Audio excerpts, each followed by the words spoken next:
पण जे महाविष्णूंचे 10 अवतार भागवतामध्ये ते प्रख्यात आहेत तसं याचं रूप नाही आहे. याच्या हातात कुठलंही शस्त्र नाही आहे. हा कुणाचंही पारिपत्य करण्यासाठी आलेला नाही. हा केवळ पुंडलिक रायाच्या भक्तीला भुलून आलेला आहे. बरं, ती भक्तीसुद्धा पुंडलिक रायांनी ह्याची केली नव्हती, आईबापांची करत होती. पण आईवडिलांच्या सेवेमध्ये असणाऱ्या मुलाच्या भक्तीला भुलून देव आलेला आहे. हा कुठून आला आहे? या अवताराचं रहस्य असं आहे की हा महाविष्णूंचाच अवतार आहे, पण हा महाविष्णूंचा गोकुळातून आलेला अवतार आहे.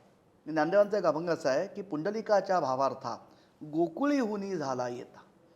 म्हणजे नामदेवरायांनी याचं फार गोड वर्णन एका अभंगामध्ये केलेलं आहे की देव गोकुळामध्येच होते आणि तिथे त्यांच्या कानावर ख्याती गेली की या पुंडलिक क्षेत्रामध्ये पुंडलिक नावाचा असा एक भक्त अतिशय निरतिशय भावाने प्रेमाने आईवडिलांची सेवा करतोय.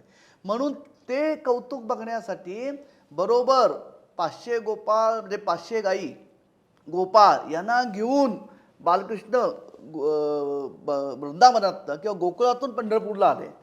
तिथे त्यांनी गाई आणि गोपाळ जिथे थांबवले त्याला आम्ही गोपाळपुरा म्हणतो.